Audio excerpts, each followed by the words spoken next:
प्रदीप बेटा, ये हमारी बहू नहीं, हमारी बेटी समझो इसे। हम अपनी बेटी तुम्हें सौंप रहे हैं, ये मानो। हाँ प्रदीप बेटा, हमने अपने बेटे के गुजरने के बाद में इसे अपना बेटा और बेटी दोनों ही मान लिया है। ये हमारे लिए प्यार किया है, हमने इसे अपनी बेटी ही समझा है। बहू तो हमने इसे कभी समझा ही नहीं, और इसने भी कभी हमें अपने सास ससुर नहीं समझा है। इसने भी बहुत अच्छे से सेवा की है हमारी। पुनीत बेटा, हमारी साधना को कभी कोई कष्ट मुसीबत मत देना। बेचारी ऐसे ही किस्मत की मारी है। बेचारी के शादी के 1 साल बाद ही इसके पति का देहांत हो गया। 2 साल से इसी तरह जीवन यापन कर रही थी।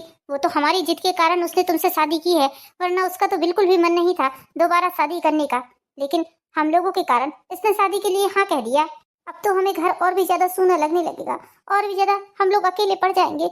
हमारा बेटा तो हमसे दूर चला ही गया है हमेशा हमेशा के लिए। अब हमारी बेटी जैसी बहू वो भी हमसे दूर जा रही है। हम किसके सहारे जिएंगे? बेटी को खोने के बाद ये खुशी थी कि चलो हमारी बहू तो है हमारे साथ, लेकिन आज हमारी बेटी भी हमसे दूर जा रही है। तुझे हम बेटी बनाकर इस घर से विदा कर रहे हैं। बेटा, ये समझना कि तेरा ये मायका है। कभी भी तुझे अपने माता पिता की याद आए तो तुरंत चली आना, हमें कभी अकेला मत छोड़ना। मम्मी जी, मैं भी आप लोगों को बहुत याद करूंगी। मैं भी आप लोगों के बिना नहीं रह पाऊंगी। हर पल मुझे आप लोगों की ही चिंता लगी रहेगी। मम्मी जी, आप भी मुझे कभी पराया मत समझिएगा। मेरी भी आपको कभी भी कोई भी जरूरत पड़ेगी तो आप तुरंत मुझे फोन कर दीजिएगा। आपने मुझे बेटी कहा है तो मैं आपकी बेटी बनकर ही दिखाऊंगी। आपकी ये बेटी आपके लिए हमेशा खड़ी है। आपको कभी भी किसी चीज के लिए परेशान होने की जरूरत नहीं है। अंकल जी, आंटी जी, आपने अपना एक बेटा खोया है, लेकिन दूसरा बेटा अभी भी आपका जिंदा है। मैं हूँ आपका दूसरा बेटा। मैं हमेशा आपको एक बेटे की तरह आप लोगों की देखभाल करूंगा। और वैसे भी कौन सा बड़े दूर जा रहे हैं हम लोग, इसी शहर में तो रह रहे हैं। जब भी किसी चीज की जरूरत पड़े तो बेझिझक फोन कर दीजिएगा। हाँ हाँ बेटा, बस इसी स्वभाव के कारण तो हम अपनी बहू को तुम्हें सौंप रहे हैं। तुम्हारा यही स्वभाव हमें बहुत पसंद आया है बेटा। भगवान करे तुम दोनों बहुत खुश रहो। तुमने हमारी बहू को अपनाकर बहुत बड़ा एहसान किया है हमारी ऊपर। अंकल जी, आंटी जी, साधना को आपने मुझे सौंपकर मुझ पर एहसान किया है। आप लोगों पर मैंने एहसान नहीं किया है। ये तो आपका बड़प्पन है जो आप ऐसा बोल रहे हैं। आपने मेरे ऊपर भरोसा किया, मेरे ऊपर विश्वास किया, तभी तो अपनी बहू को मुझे सौंपा है। तो मैं आपका भरोसा विश्वास कभी नहीं टूटने दूंगा। हमेशा आप लोगों को मान सम्मान दूंगा जो एक बेटा अपने माता पिता को देता है। बेटा, तुम्हारे आने से ऐसा लग रहा है कि जीवन से सारे दुखों का ही नाश हो गया है। बेटे के जाने के बाद बहू एकदम ही अकेली पड़ गई थी। उसे देख देख कर तो हमें इतना दुख लगता था, इतनी चिंता होती थी कि पूछो ही मत। लेकिन तुमने इसके जीवन में आकर सारी चिंताओं को दूर कर दिया है हमारी। ठीक है आंटी जी, ठीक है अंकल जी, मैं निकलता हूँ। मम्मी पापा भी घर पहुँच गए होंगे, वो लोग हमारी रास्ता देखते होंगे। मेरा ड्राइवर भी गाड़ी में बैठा हुआ है, चलते हैं हम लोग। ठीक है बेटा, जाओ। हमारा आशीर्वाद हमेशा तुम दोनों के साथ रहेगा। साधना को इस घर से गए हुए काफी दिन हो गए हैं जी। मैं सोच रही हूँ कि साधना से मिलकर आ जाते हैं हम। हाँ हाँ, क्यों नहीं, एक बार फोन करके पूछ लो साधना से। कहीं व्यस्त तो ना हो, वो लोग इधर उधर जाते ही रहते हैं, इसलिए एक बार फोन करके पूछ लो साधना से। साधना बिटिया, क्या हो रहा है तुम्हारा? आज हम सोच रहे हैं कि तुम्हारे घर में तुमसे मिलने के लिए आ जाते। नहीं नहीं मम्मी जी, मैं अभी बिल्कुल फ्री नहीं हूँ। अभी मैं आपसे नहीं मिल सकती। हेलो हेलो साधना बिटिया। अरे, साधना ने एक शब्द बोलकर फोन क्यों काट दिया? क्या हुआ भगवान, क्या बात है? पता नहीं जी क्या बात है। मुझे तो बहुत घबराहट हो रही है। उसकी आवाज में ऐसा लग रहा था जैसे घबराहट होगी, जैसे टेंशन होगी उसे कुछ। क्या हुआ होगा? एक बात ही बोलकर फोन काट दिया उसने।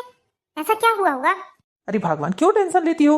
इतने बड़े घर की बहू बनी है आखिर हमारी बहू, तो हो सकता है कहीं कहीं जाने आने का प्लान होगा। और वो लोग तो आए दिन इधर उधर घूमते ही रहते हैं। तुम टेंशन मत लो, वो सुखी ही होगी। पता नहीं जी, मुझे उसकी आवाज में एक टेंशन लग रही थी, एक घबराहट सी सुनाई दे रही थी। ऐसा लग रहा था कि जैसे हमारी बहू खुश नहीं है उस घर में। ऐसी कोई बात नहीं होगी भगवान। दिलीप बहुत अच्छा लड़का है, बहुत समझदार है। वो हमारी बहू को किसी प्रकार की कोई तकलीफ होने नहीं दे सकता। वो हमारी बहू से आखिर प्यार जो करता है। पता नहीं जी, मुझे तो बहुत टेंशन हो रही है, लेकिन फिर भी आप बोल रहे हैं तो ठीक है। मम्मी जी छोड़ दीजिए, मुझे बहुत दर्द हो रहा है। मम्मी जी प्लीज छोड़ दीजिए। नहीं छोड़ूंगी। अभी तो तेरे साथ कम अत्याचार कर रही हूँ। यदि तूने मेरी बात नहीं मानी तो देख फिर तेरा क्या हाल करती हूँ मैं। यदि 1 महीने के अंदर तूने अपने पहले पति की प्रॉपर्टी अपने नाम नहीं करवाई तो मुझसे बुरा कोई नहीं होगा। मम्मी जी, अब उस घर में मेरा कोई अधिकार नहीं है, क्योंकि मैंने शादी कर ली है। मेरी शादी हो चुकी है। अब उस घर से मेरे सारे अधिकार खत्म हो गए हैं। आप मेरी बात क्यों नहीं समझ रही हैं? ठीक है, तू इस तरह मानने वाली नहीं है। लगता है अब तेरी ठीक से खबर लेनी ही पड़ेगी। मम्मी जी, यदि मैं आपको पसंद नहीं थी तो क्यों अपने बेटे की शादी मुझसे करवाई? मैं तो मना ही कर रही थी, मुझे करना ही नहीं था शादी। लेकिन आप लोगों ने मुझे इमोशनली ब्लैकमेल किया, मेरे सास ससुर को इमोशनली ब्लैकमेल किया। उन्हें झूठे वादे किए उनसे आपने कि आप मुझे खुश रखोगे, मेरा जीवन संवार दोगे। हाँ हाँ, किया हमने झूठा वादा। हम चाहते थे कि उस घर में हमारे बेटे का भी अधिकार हो। आखिर उस घर में किसका अधिकार होगा, बता तू मुझे। तेरा पति मर गया है तो स्वाभाविक सी बात है तेरे सास ससुर के बाद उस घर में तेरा ही अधिकार होगा। तो तू जा और जाकर अपने सास ससुर से बोल कि मुझे प्रॉपर्टी चाहिए। तुझसे जितना बोला जा रहा है, यदि उतना काम तूने नहीं की तो तुझे मिट्टी तेल डालकर जला देंगे हम, समझ लेना। नहीं करूंगी, नहीं करूंगी। चाहे आप मुझे कल के जलाने वाले आज जलाकर मार डालो, मुझे गला घोट दो, जो करना है वो करो। लेकिन मैं अपने सास ससुर से एक फूटी कौड़ी भी नहीं मांगूंगी आप जैसे लालची लोगों के लिए। मेरे सास ससुर का कोई सहारा नहीं है। एक तो मेरे ससुर ऐसे ही बीमार रहते हैं बेचारे, कैसे कैसे अपनी घर गृहस्थी चला रहे हैं तो वो लोग जानते हैं। मैं अपने सास ससुर से कुछ नहीं मांगूंगी, कुछ नहीं मांगूंगी। अगर आप लोगों ने मुझे ज्यादा परेशान किया तो मैं आप लोगों के खिलाफ कंप्लेंट करूंगी। तो हमारे खिलाफ कंप्लेंट करेगी? हमारे खिलाफ कंप्लेंट करेगी? देख रहे हैं, ये हमारे खिलाफ कंप्लेंट करेगी। कंप्लेंट करेगी तू हमारे खिलाफ? तेरी हिम्मत भी कैसे हुई ऐसे बोलने की? ठहर जा, तुझे अभी बताती हूँ मैं। गायत्री, ये ऐसे नहीं मानेगी। हाथ उठाने से कोई मतलब नहीं है, हाथ उठाने से हमारा ही नुकसान होगा। तुम इधर आओ, मेरे साथ चलो। कैसी किस्मत लिखी है भगवान आपने मेरी।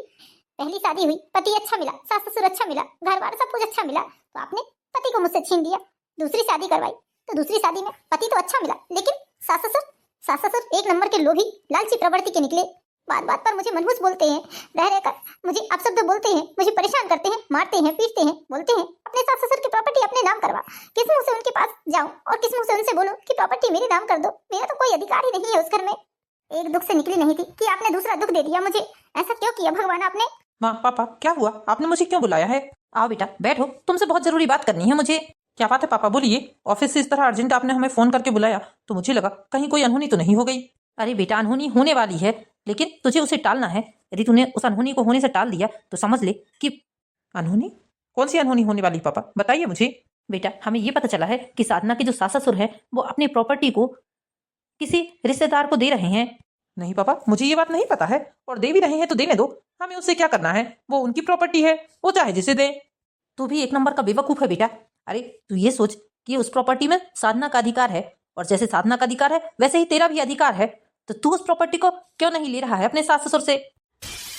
पापा मम्मी, उस प्रॉपर्टी में साधना का या मेरा किसी प्रकार का कोई अधिकार नहीं है। साधना शादी ना करती और उसी घर में रहती तब साधना का अधिकार होता, लेकिन अब उस घर में, उस प्रॉपर्टी में या उस घर की एक फूटी कौड़ी में भी साधना का कोई अधिकार नहीं है, और हम लेने वाले कोई होते भी नहीं है।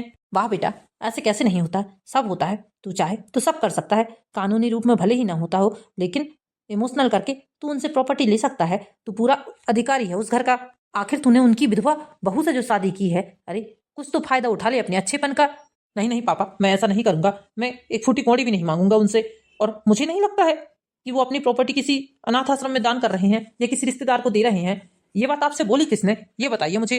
अरे बेटा, पक्की खबर मिली है मुझे, पक्की खबर। मेरा एक दोस्त रहता है वहां, उसने मुझे बताया है कि तेरे जो सास ससुर हैं वो अपनी प्रॉपर्टी को किसी और के नाम पर कर रहे हैं, अपने किसी रिश्तेदार के बेटे के नाम पर कर रहे हैं। मैं कहता हूँ कि तुम लोग ही जाकर वहां रहने लगो कम से कम, तो सारी प्रॉपर्टी तुम्हारे नाम हो जाएगी। अरे पापा, तो मुझे किसी चीज की कमी थोड़ी ना है जो मैं वहां जाकर रहूंगा। मैं भला क्यों कहीं जाकर रहूं, और मुझे क्या करना है उनकी प्रॉपर्टी से, ये बताइए आप। उनकी प्रॉपर्टी उनके काम की है।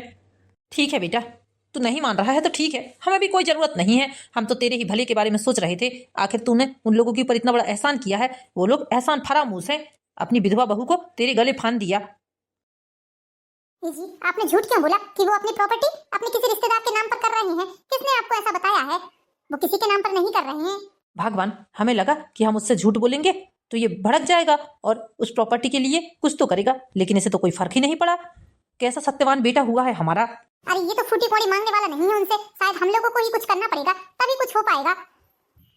यदि साधना ने प्रदीप को सब सच सच बता दिया तो क्या होगा? अरे क्या होगा? कुछ नहीं होगा। बताने तो बताएगी, तो तुम टेंशन मत लो, और वो बताएगी ही नहीं। हम तो कितने दिनों से उसे परेशान कर रहे हैं, लेकिन आज तक एक भी बात नहीं बताई उसने अपने पति से, तो अब क्या बताएगी? तुम ज्यादा चिंता मत करो। साधना, साधना इधर आओ। जी मम्मी जी, बोलिए। जी मम्मी जी की बच्ची, कान खोलकर सुन ले। यदि तूने हमारे बेटे से किसी प्रकार का कोई भी जिक्र किया तो हमसे बुरा कोई नहीं होगा। तो ये समझ लेना कि इस घर में ये तेरा आखिरी दिन होगा अब। नहीं नहीं मम्मी जी, मैं किसी से कुछ नहीं कहूंगी। इस तरह साधना के सास ससुर साधना को बहुत परेशान करते थे। उसके पहले सास ससुर से प्रॉपर्टी मांगने के लिए कई बार मारते पीटते थे, कई बार उसे भूखा रख देते थे दिन दिन भर। लेकिन बेचारी साधना किसी से कुछ नहीं बोलती थी। उसे लगता था कि अब मैं दोबारा अच्छे से अपना जीवन यापन करूं। पहली बार तो भगवान ने उसका जीवन उजाड़ दिया था, उसका घर उससे छीन लिया था। अब वो दोबारा ऐसा नहीं करना चाहती थी। वो अपनी तरफ से किसी प्रकार का कोई वखीला खड़ा नहीं करना चाहती थी, इसलिए कभी भी उसने अपने पति से कुछ नहीं बताया। उधर साधना के पहले सास ससुर साधना के लिए बहुत चिंतित थे। उन्हें लगता था कि इतने दिन हो गए हैं, ना ही साधना फोन करती है और वो फोन लगाते हैं तो उनका फोन भी नहीं उठाती है। आखिर ऐसी क्या बात हो गई? ऐसा सोचकर एक दिन साधना के सास ससुर दोनों ही साधना से मिलने चले आए। साधना बेटा, देखो तुम्हारे मम्मी जी पापा जी आए हैं, उनके लिए चाय नाश्ते का इंतजाम करो। मम्मी जी पापा जी आप लोग यहाँ? क्या बात है साधना बेटा, तुम रो क्यों रही हो? क्या हुआ? क्यों रो रही हो साधना बेटा, बता जरा, क्यों रो रही हो? हैं? क्यों रोना आ रहा है तुम्हें? मम्मी जी बहुत दिनों के बाद आपको देख रही हूँ ना, इसलिए मुझे रोना आ गया। आप कैसी हैं मम्मी जी, ठीक तो है ना? हाँ बेटा मैं तो ठीक हूँ, तू ठीक है ना? मम्मी जी मैं भी ठीक हूँ, मैं तो बस ऐसे ही आपको देख के रो रही थी।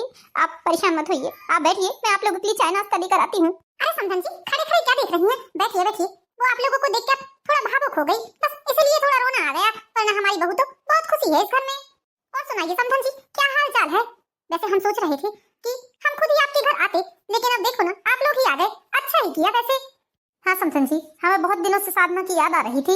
वो क्या है ना, साधना को देखे हुए बहुत दिन हो गया था, साधना से ठीक से बात भी नहीं हो पाती थी, फोन भी नहीं उठाती है। फोन लगाओ तो दो बात करके फोन काट देती है, कभी कभी तो फोन ही नहीं उठाती है। इसलिए हम सोचे कि हम जाकर ही अपनी बेटी से मिल लेते हैं। अरे समधन जी अब आपको क्या बताऊं, दिन भर सोती है आपकी बेटी, दिन भर बस उसका कोई काम नहीं है, सोना सोना बस सोना।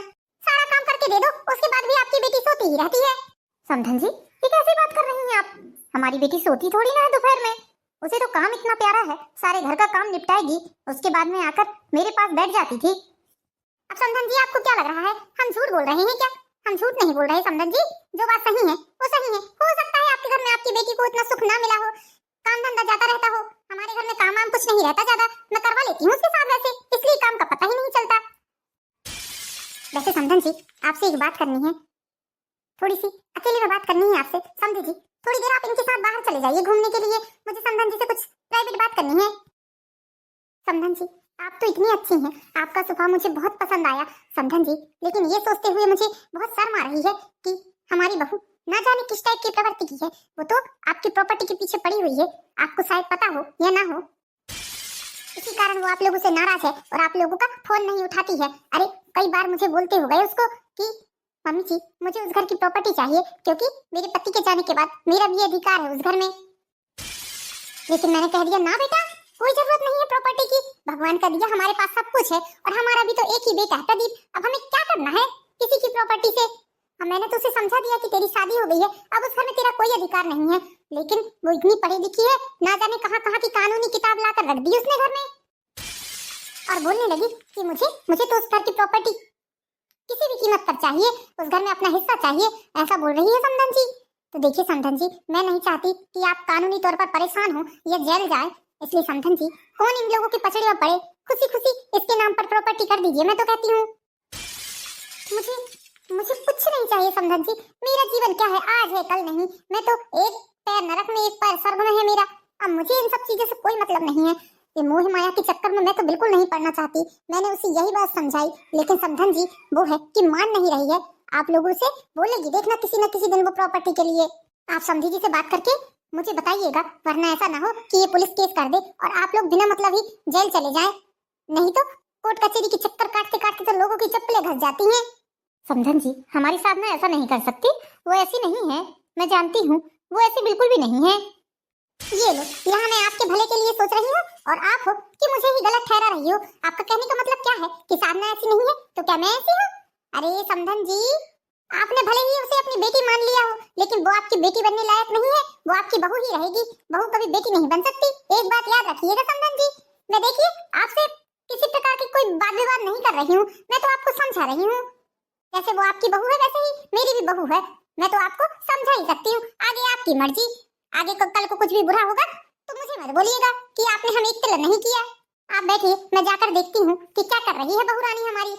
देखिए ना अभी तक कोई और होती लड़की तो फट से चाय नाश्ता बनाकर लाती अपने माँ बाप के लिए, आप लोगों को समझती ही नहीं है वो माँ बाप, आप लोग अपनी बेटी समझते हैं, लेकिन वो आप लोगों को सास ससुर ही समझती है। आप बैठिए, मैं देख कर आती हूँ क्या कर रही है। महारानी, इतना कुछ बनाने की जरूरत नहीं कि तुझे समझ में आई। जिन लोगों के पास से हमें कुछ मिलता है उन लोगों के लिए इतना किया जाता है, और तेरे सास ससुर के पास से तो हमें फूटी कोड़ी भी नहीं मिल रही है। किसने बोला था तुझे ये सब दमफान फैलाने के लिए? अरे इतने महंगे महंगे ब्रेड आ रहे हैं, तेल लगता है उसमें, इतनी महंगी दूध है, और दूध में तूने कॉफी और चाय दोनों बनाई है। औकात नहीं है तेरे सास ससुर की ये सब खाने की, समझ में आई तुझे? फुकट का चंदन घस मेरे नंदन मिल गया है, फ्री फुकट का, तो बस मनहूस कहीं की मेरे बेटे को फंसाकर उसे अपने बस में कर लिया है। चल रख वहाँ, कोई जरूरत नहीं है ले जाने की, सिर्फ चाय अकेली ले जाकर दे, हम खाएंगे अभी ब्रेड पकौड़े। लेकिन मम्मी जी, पहली बार आए हैं मम्मी पापा जी, उनके लिए बनाया है मैंने, मैं आप लोगों के लिए भी बना दूंगी। कोई जरूरत नहीं है, ला इधर दे मुझे। चल सीधे चाय अकेले लेकर जा वहाँ, ज्यादा ही ज्ञान दे रही है हमें, समझ में आई? यदि तूने दोबारा ऐसा किया ना तो तेरी टांगें तोड़ दूंगी। देखिए मैंने बोला था ना, जाकर बैठी थी आपकी बहू वहाँ, मैंने जाकर चाय बनाया है, लीजिए चाय पी लीजिए। प्रॉपर्टी के लिए देखिए आपकी इज्जत तक नहीं कर रही है। पति चला गया कहती है तो क्या मैं अपनी प्रॉपर्टी छोड़ दूंगी उस घर से? बोल रही है कि इस प्रॉपर्टी में मेरा भी अधिकार है। देखिए समधन जी, अब आप लोग सोचिए, मुझे आप लोगों को बताना था सो बता दिया। मेरे बेटे की मती तो घास चरने चली गई है लगता है। अरे इतने बड़े घर की बहू लेकर आया है ब्याह कर, और फूटी कोड़ी भी नहीं मांग रहा है उनसे। कैसा पागल लड़का है, मैं तो ऐसा होने नहीं दूंगी। एक तो कुंवारा लड़का मिल गया, और ऊपर से अपनी विधवा बहू को मेरे कुंवारे बेटे के गले बांध दिया है, और ऊपर से एक फूटी कोड़ी भी नहीं दी दहेज के रूप में। ऐसा थोड़ी ना होने दूंगी मैं, दोनों तरफ से मेरा ही नुकसान हो रहा है। मैं भी देखती हूँ ये अपनी सास ससुर से कैसे प्रॉपर्टी नहीं मांगती है, ऐसे नहीं तो ऐसे सही। बहू, साधना बहू। जी मम्मी जी बोलिए। अभी की अभी अपनी सास को फोन लगाओ और बोलो कि तुम्हें प्रॉपर्टी चाहिए, बोलो उनसे। मम्मी जी मैंने बोला ना, उस घर में मेरा कोई अधिकार नहीं है, मैं अपने सास ससुर से कुछ नहीं मांगूंगी, मैं नहीं लगाऊंगी उन्हें फोन। प्रदीप के पापा इधर तो आओ जरा। ये हमारी बात ऐसे तो नहीं मान रही है, अब जब ये हमारी किसी काम की ही नहीं है तो हम क्या ही करेंगे इसका। मिट्टी तेल और माचिस लेकर आओ। आप मिट्टी तेल क्यों बुलवा रही मम्मी जी, क्या करेंगी मिट्टी तेल का? आप मुझे मिट्टी तेल डालकर जलाएंगी क्या? हाँ आज तेरा खात्मा ही कर दूंगी। मुझे छोड़िए मम्मी जी प्लीज मुझे छोड़िए, मुझे जाने दीजिए। कहाँ जा रही है, कहाँ भाग कर जा रही है? रुक जा, दरवाजा खोल मैंने कहा, खोल दरवाजा। आज तुझे मुझसे कोई नहीं बचा सकता है। अब मैं क्या करूं, कहाँ जाऊं? जल्दी से प्रदीप जी को फोन लगाती हूँ।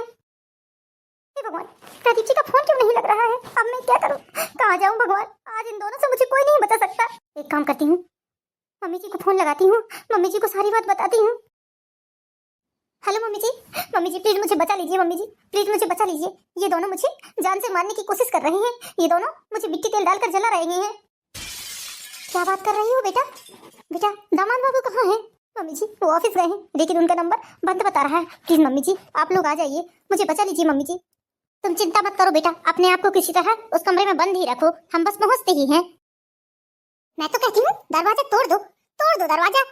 यदि आज ये हमारी बात नहीं मान रही है तो हम इसका खात्मा ही कर देंगे। हाँ आज हम दोनों ही मिलकर इसका खात्मा कर देते हैं, ठहर जाओ। हे भगवान मुझे बचा लो, किसी तरह मुझे बचा लो भगवान।